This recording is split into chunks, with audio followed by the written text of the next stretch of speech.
Mes chéris, dites-moi ce que vous en pensez concernant les décisions du président Donald Trump en ce qui concerne les présidents et les ministres africains. Le président Donald Trump a dit qu'il ne veut plus voir aucun enfant de président ou bien aucun enfant de ministre étudier aux États-Unis. Il ne veut plus. À partir d'aujourd'hui, c'est fini.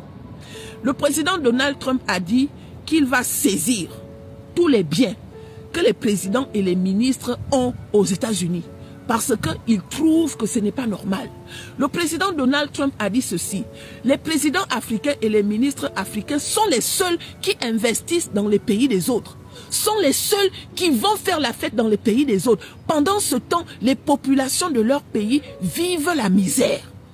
C'est à cause de ça qu'aujourd'hui, la majorité des Africains pensent que c'est les autres qui sont à l'origine de leur misère, alors que c'est leurs présidents qui volent leur argent, qui pillent leur argent pour aller investir dans les pays des autres. Leurs enfants font la java, leurs enfants font la fête, leurs enfants font la bringue. Pendant ce temps, les populations de leur pays vivent la misère.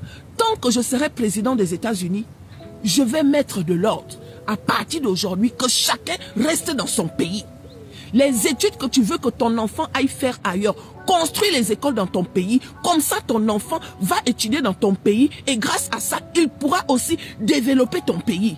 Un enfant qui part étudier ailleurs, à quel moment tu veux qu'il aille investir dans son pays? Pourquoi? Parce qu'ailleurs, il y a d'autres mentalités, il y a d'autres façons de faire. Ça fait que plus tard, il ne veut pas rentrer chez lui parce que chez lui, il y a la misère. Le vrai problème, ce n'est pas les autres. Le vrai problème, c'est les présidents et les ministres africains. Donc, moi, Donald Trump, tant que je serai président, je vais mettre de l'ordre.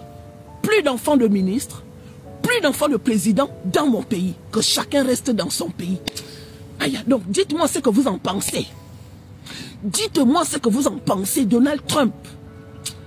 Je pense que je commence à avoir un coup de cœur for you. Je pense que je commence à avoir un coup de cœur for you. Parce que oui, les études que les enfants des présidents et ministres vont faire ailleurs. Pourquoi nos présidents et nos ministres n'investissent pas dans nos pays afin que les enfants étudient aussi là-bas? Il y a des parents qui n'ont pas de moyens. Aujourd'hui, pour que ton enfant se développe, tu es obligé de chercher l'argent. L'enfant doit aller étudier en Turquie. Alors que les pays comme la Turquie, il n'y a pas la sécurité pour nous. Les enfants vont étudier comme le Maroc. Alors que les pays comme le Maroc, il n'y a pas la sécurité pour nous. Pendant ce temps, leurs enfants vont aux États-Unis. Leurs enfants vont en Europe. On peut faire ça. Donc dites-moi ce que vous en pensez. Dites-moi ce que vous en pensez. Aïe.